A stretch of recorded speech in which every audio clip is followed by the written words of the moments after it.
And we're back. Welcome to another episode of Northern Lights. Tanner here, along with Marcus. Super excited to be joined in the studio today by Stephen Brown. Welcome. Hey, guys.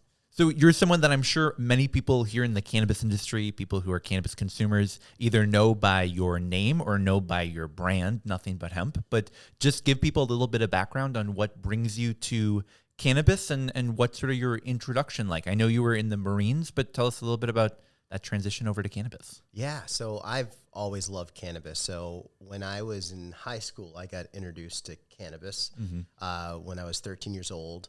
I ended up having a really tough family life as a kid. I ended up running away from home my freshman year of high school, and literally weed is what allowed me to put food on the table when I was away from my house. Eventually, I ended up moving back with my parents because I was 13 years old. But I stayed in the legacy market all the way up until I was 18 years old. I knew the minute I was 18 in Massachusetts that if you get caught with even a seed, you go to a jail for a year, and I didn't want that. So I ended up joining the Marine Corps. The day I got out of the Marine Corps, I started smoking again. I missed it so much. I'm a little ADD and dyslexic, and one of the best things for me is actually to microdose. I didn't realize that as a young kid when I was at school, the reason why I was always high. But when I would microdose before school, I could actually pay attention to the teacher. I wasn't on any meds as a kid, but that was like my own medication, but never realized till I became an adult that like this was the medication I needed to actually function in a school setting where it was really difficult for me to actually like pay attention to the teachers. It was really, really tough for me to do that. Yeah, and it's actually really interesting that you say that because you can sort of see that in that early product line of Nothing But Hemp, like going back to July 1st when we have lines going out the door. Stop by your White Bear Lake shop, and one of the products that I got was those mints that are, I think, like 2.5 milligrams or 1 milligram each.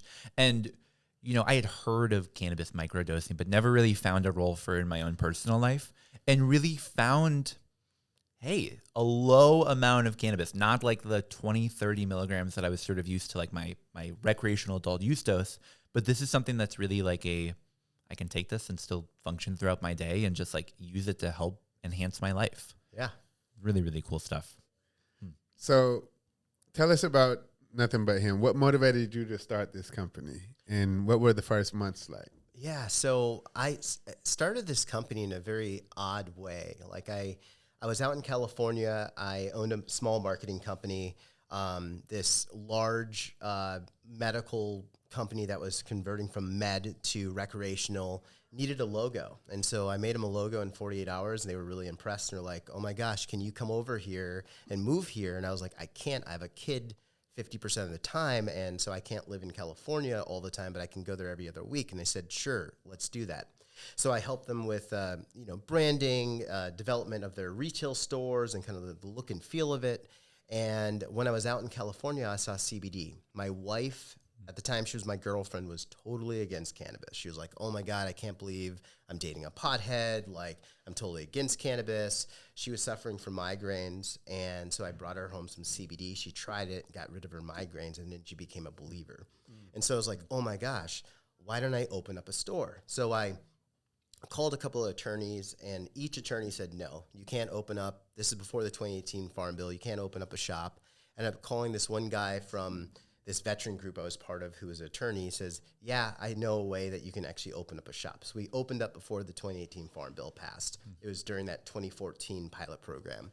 And the rest is kind of history. We opened up a little kiosk. I called the news stations. I said I had stuff that looked like weed because we did have some hemp flowers, some really shitty hemp flower, like the worst stuff ever.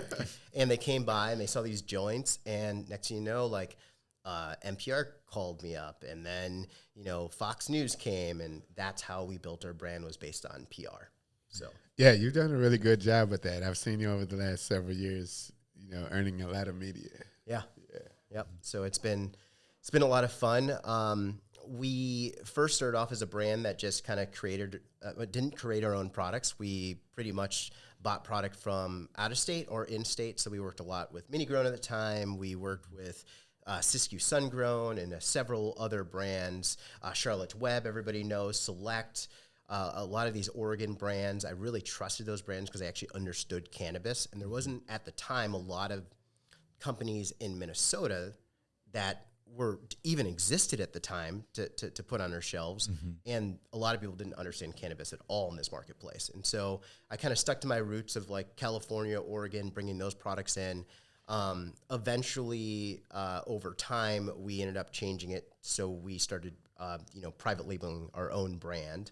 And that was before that, the first July 1st bill that passed. Very cool. So very, very cool. Yeah, I remember going to like a health and wellness expo as a volunteer for Grounded Gardens back in 2020, maybe at the state fair, and there being two cannabis brands. It's us and Nothing But Hemp, and really going out and talking to people about like, no, I know that you think you're going to take this home and it will get you stoned, but really this is going to provide you so much more to your life beyond that. And that conversation was pretty, I think, new at the time, at least here in Minnesota, whereas like now today, if you ask someone, have you heard of CBD, like I think 98% would probably say, yeah, I've at least heard of it. Yep.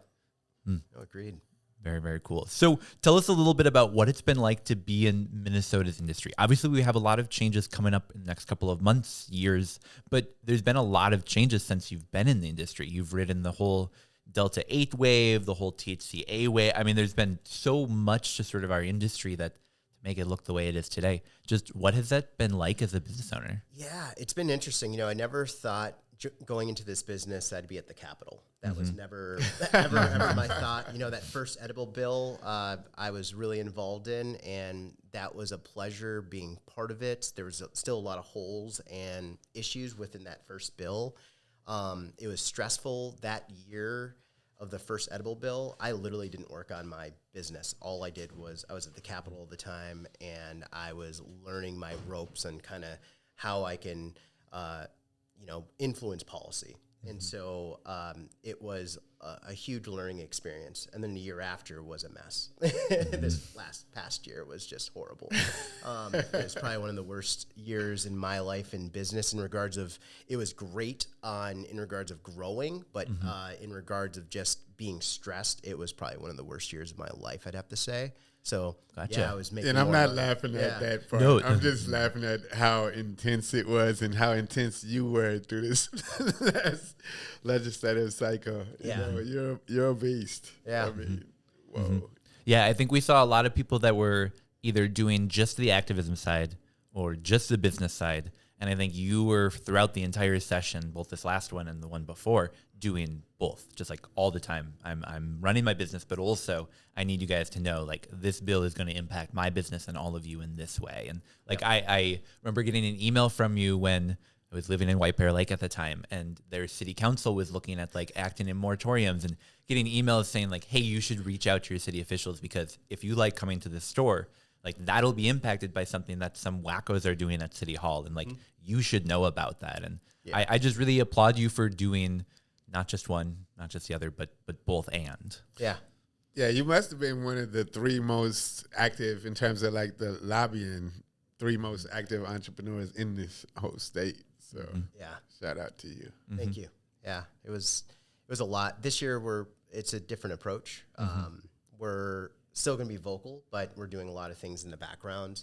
I feel like that's a better way that I've learned through these stripes of being at the Capitol is do a lot of things in the background so you can actually make change. Otherwise, you can get railroaded. Really. That makes sense. Yeah. So I wanted to ask you, before we sort of dig into some of the changes here in Minnesota, because I do want to ask you about those, but you, along with the both and mentality, you have the both and mentality of Minnesota, but also having your toes in Florida and being involved in business there, having, selling products throughout the state of Florida. Can you tell us a little bit about what it's been like watching not only Minnesota evolve and work forward and having your pulse on that, but also saying, now I have to see what they're doing down in Florida as well? I was so surprised in Florida. I never expected.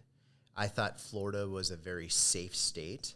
That's why I ended up moving my business down there, is actually having my limited liability company out of Florida, because I felt as though that the state as a whole, it's full of libertarians, right? They want freedom. And so I was thinking that would mean cannabis. And the hemp program was so robust.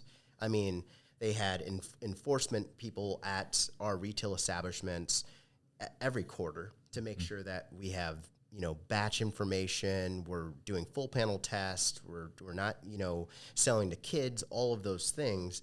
So I really was like, wow, they have their act together. This can be a safe place to establish my brand in Florida, so it can support my company in Minnesota. I really just thought it would be, if anything ever happens in Minnesota, I have Florida to fall back on.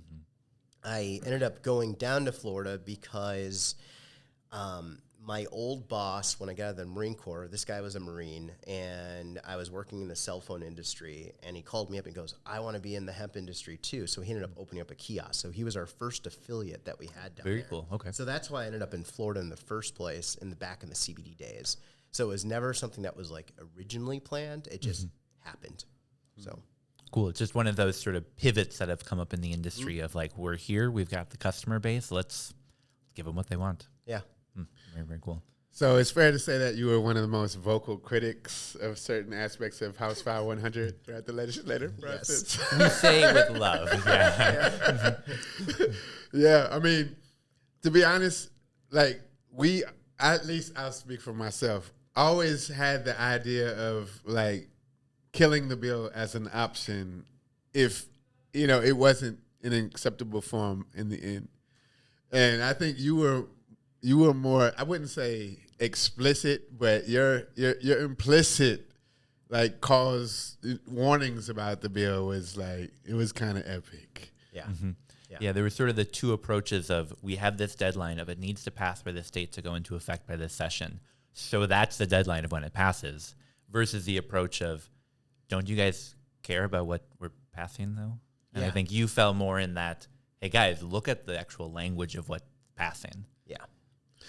Could you tell us about the process of that bill getting drafted from your perspective, and what things from the final version do you think Minnesota got wrong? Well, the first bill I was really involved in. The second one I got pretty much pushed to the side, and I had two different lobbyists, and they got pushed to the side, and these are pretty good-sized firms. So we were just pushed. It was really Emmett is ready. That was kind of pushing for the bill, and I think the goal of the bill was for legalization to happen, which I agree. I think legalization should happen. I think cannabis should be legal in all forms. I think it should be federally legal. I think there should be representations for, anybody, who have been arrested for cannabis. All of those things I agree with, but the language was just so far off. And I just knew that we wouldn't be able to sell tinctures anymore, capsules, things that don't get people high. It just didn't make sense. And so I just think that any bill that passes has to make sense for consumers, and it also has to make sense for the businesses, and that's what was missing in this bill. The fact that the marijuana guys have the ability to sell flower, but the hemp guys can't. As an example, by 2025, that the marijuana guys can sell vapes, but the hemp guys can't. There's no real reason behind it at all. Like it doesn't make any sense. Like they can't say it's unsafe over here, but it's safe over here. We all know vapes aren't safe, period. So it should be illegal for both sides. Yeah. So I just think even up the playing field for both sides, I think makes a lot of sense. I understand there's more cost in a marijuana business of having like a 280E where they can't write off all their expenses. That's the only reason why I don't want a license, is for the fact that I don't want to not be able to write off my ordinary business expenses, but I would get a license just so I can sell all the other products I used to be able to sell. So I think there's going to be a lot of hemp companies that want a marijuana license just so they can sell all the old hemp stuff, because they don't have to deal with the 280E issue. Yeah, we were having a conversation with Jeff Brinkman of Superior Cannabis very recently, who was talking about a similar thing of like, we found all of this spectrum of cannabinoids that people have found a use for in their life that now suddenly people just won't be able to get in certain forms anymore because, I don't know, because we're worried about people having too much CBG or like other non-psychoactive cannabinoids, really things that we know don't have a significant amount of harm to them. No, agreed. I think in this last bill, the one influence that we had is basically all of the products had to be behind the shelf. We said, well, why can't they be in a locked case? So that was the one thing that we won on, that we put in the bill. But so that was pretty cool. But besides that, I still think there's a lot of work. I think the equity language is off too. I'm Black and Hispanic. And I just don't think that the way that it's written, that it's going to help our community. I just don't. I think it was a good try, but we have to do a lot more, and we have to be really specific on what kind of grants. We have to be specific on what does that mean on a licensing basis, so they can open up a shop. But how are we going to be able to get proper training if we've never been a business owner before in this marketplace? Like all of those things. Those are all big questions that we have to really look at. And personally, for me, I believe that there shouldn't be a limit of licenses. I think there should be an ability to open up like a retail establishment or a manufacturing establishment, provided you can open up one. You know, I just don't think we should limit the amount of access. And that's what I love about the hemp space, is that there's only 4,000 stores that are selling hemp products. I think that's amazing. And that's great for the consumer. It drives down cost for the consumer as well, because one of the biggest issues that customers have been saying is that in this marketplace, it's been $24.99 on a 50 milligram package. It's insane. It really is. So, you know, in Oregon, they had unlimited licenses, and a lot of people out there will say that was a disaster for the industry because it just led to saturation and like a race to the bottom in terms of pricing. I mean, how would you react to that? Yeah, I can understand that as the business owners, but I think as long as you can build a successful brand, there's still successful brands that are thriving in that marketplace. I think America was built on the ability to compete. Look at all these wine glasses that are out here at Dabbler Depot, right? There are thousands and thousands of different wine bottles out there, and beer and so on and so forth. It's a saturated market, but the brands that actually spend time, understand their customers, and don't just throw something out in the marketplace, those are the ones that survive. And that's what business is about. It's about building brands. And I think the BIPOC community is so creative, and they have the ability to build something that's pretty incredible. And I don't think we should discount that. So it's African American History Month in February, and we wanted to have you on in part to discuss what you think needs to be done to support Black entrepreneurs in our upcoming cannabis industry. Can you describe some of the hurdles Black business owners may face, or what the state or community can do to help support these entrepreneurs? Yeah, 100%. I think the number one is for us as in the Black community, we need to just put together some type of training so that when these entrepreneurs come on, they're going to have an idea of kind of where to navigate, where you find your legal, what it looks like running, an operation, not giving proprietary information on your brand, but like just standard SOPs of what you do in your daily operations, how you have to look at building out a product. I think your cannabis college, what you guys are doing, I think that ties right into a way to help that community, because you guys can become that training arm for the Black community and for the Hispanic community and for other small business owners who want to enter in this space. You guys have that platform and the ability to train people on what to do and what not to do. And I think it all comes down to interviewing people like me and anybody else in this industry. You get all these little golden nuggets, and you can put that together and put it into training. So yeah, absolutely. Yeah, and we really appreciate that. I mean, I think one of the reasons that we exist as an organization is because we looked at our state and said, hey, we've got so many people that should be part of this industry, like so many awesome entrepreneurs that have been operating on the legacy or hemp side for a while. How do we make sure that we can create that pathway to really allow them to be those business owners of our future adult use industry as well? Yeah. Yep. So I wanted to ask you a little bit. We talked a little bit about the Florida bill a couple minutes ago, but we don't often get a chance to talk about like news and legislative updates in other states. The specific bill, because we didn't talk about like what the changes was, it would totally ban Delta 8 and Delta 10, and it would cap Delta 9 THC to 2 milligrams per serving and no more than 10 milligrams of THC per package. I mean, just as someone who's operating in Florida, can you tell us a little bit about what that would do to you as a business owner, but also to some of your consumers? We have a plan when the law goes through. I think we're able to pivot, and we already know how to pivot. I think a lot of the businesses in Florida are so stuck in the high milligrams, they're going to have a very difficult time on pivoting. I disagree with the law. I think the law is stupid. I think capping it at 2 milligrams is ridiculous, and 10 milligrams per bag. I think what Minnesota did at the 5 milligram per 50 milligram per cap is okay. It's not perfect. I would love to see a world where we're 10 milligrams, 100 milligrams, per bag. That's what I would love to see in Florida. That's what we're fighting for. I don't think it's going to happen. I think we're going to lose this session, 100%. I don't think we're going to lose litigation. I do think we're going to lose this session for sure. So I think the players down there, like, in Minnesota, we're one of the largest hemp companies. Down there, I'm like a pipsqueak. Like the some of the businesses down there have 500 to 1,000 employees. I have 65 in the Nothing But Hemp side of my business, and then I have other businesses, but just call it 100 altogether. So we're very, very small compared to some of these other businesses. They have the capital. They are going to litigate. I think there's a constitutional argument. I think there is a process argument. And if you follow the paper trail, you can actually see the Trulieve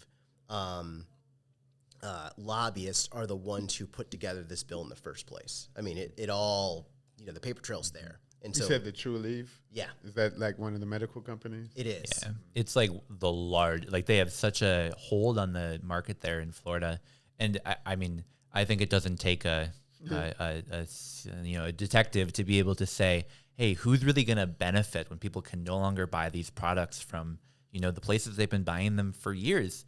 Well, it's going to be the people that have that stranglehold in the market, those medical producers. Yeah. And they're getting their butt kicked in Florida. That's the other reason too, is that people are buying hemp. I do think the hemp market down there, they are making a lot of mistakes. And the number one mistake is, they're selling the Death by Gummy Bears everywhere or something similar to it. Not the exact brand, but, a 600 milligram per piece massive gummy. That's crazy. The average consumer is going to have a hard time. And for me, I remember when I went to Colorado, I was working for Quest Communications for a very small period of my life, and all the training was done out in Colorado. And my buddy had a medical card. I was in the Marine Corps with him, and he bought me popcorn, and the popcorn said 200 milligrams. I didn't know what that meant. Oh, God. I ate the whole bag, and I felt like shit for hours. And so that's the thing, is that the average consumer doesn't understand that. And they had one of the senators who stood up and said, I went to a smoke shop, I bought gummies, they were 100 milligrams a piece, and he ate it and got sick. That's a real story. Mm-hmm. And the hemp industry didn't even recognize that story and say, we made a mistake. Mm-hmm. And we should do better at, governing ourselves and get down to the right amount of milligrams, 10 milligrams per serving. I think there is an avenue for higher milligram products, but it should be for medical only. As much as I'm not a fan of the med guys because of what they do to the hemp industry, but those are the ones who should be administrating higher milligrams for people who have PTSD or some other medical issues that really need to take it. Mm-hmm. Yep. Yeah, no, I think that's so spot on. Where like we've met people before that are like, no, that 50 milligram cap, like that's really what we should be holding to. And it's hard knowing people that medicinally use this and say like, well, their standard dose they look for is like 200 milligrams. Just like price wise, that's not something that really is going to be regularly an affordable dose. And I'm excited to see what adult use brings about, and hopefully providing more access for medical patients is something that is an effective of the bill, but I guess we'll see. Yeah. So sort of looking forward to the rest of the year. It's now, I mean, it's crazy to think we're coming to the end part of February. What do you have coming up to the rest of the year? You mentioned that you're taking some pivots, making this year better than 2023. What are some of the positive changes you're looking for in 2024? So we want to see CBN and CBC and THCV part of the standard list of cannabinoids allowed. That's our number one. So full spectrum. True full spectrum, not THCP, THCX, all that other crap. I want to see the real cannabinoids being able to be sold just like before. Tinctures implemented, and then, like what happened to one particular guy, he had a scooper inside one of his products, and they said the scooper's on a way of measurement. To me, that's ridiculous. Like a tincture should be a point of measurement, and same thing with a scooper, because we've been doing it for years with baking. So I I want to mean, see all that. the coffee bags. Yeah, exactly. absolutely. It's the same thing. Or it's crazy that you can sell protein powder and have a scoop in there, but if you put THC in the protein powder, then suddenly that scoop is no longer like effective at measuring a dose. Suddenly, like it breaks, or I don't. Yeah. It's insane. Yeah. So I think that's what we want to see. I don't think this year we're not even going to try to pass, the smokable or vapes or anything like that. I would love to see that legalized on the hemp-derived side, but I just don't think we have a chance of doing it, so it's not worth the effort. I think it's better to work with these lawmakers and say, let's just make these sensible changes first, and next year bring up that issue. Very cool. Well, thank you so much for coming on today, talking a little bit about your experiences, talking about what it's been like to be here in Minnesota, to see some changes in Florida, and just to really, really talk about what it's like being a business owner and some of the waves of legalization and all the changes. For the people who want to follow along a little bit more with you or your brand, where would you recommend to send them? Yeah, they could just go to nothingbutHemp.net, and they could find us online. We do same-day delivery. We also have several retail stores throughout the Twin Cities. We're also a lot of our products are in Dabbler Depot, top 10 liquor stores, and several liquor stores throughout the metro. Awesome. Perfect. Well, Awesome. Thank you so much again, Steven. Thank you. Yeah, This is appreciate Jay. it.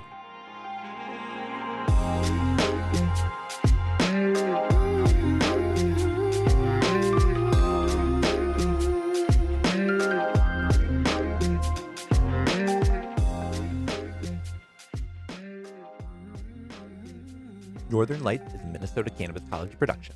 This episode was produced by me, Tanner Barris, and by my co-hosts John Barty and Marcus Harkis. Production assistance from Shayna Payton and Steve Eigen. Today's episode is presented by North Star Law Group, your trusted partner in Minnesota's burgeoning legal cannabis industry.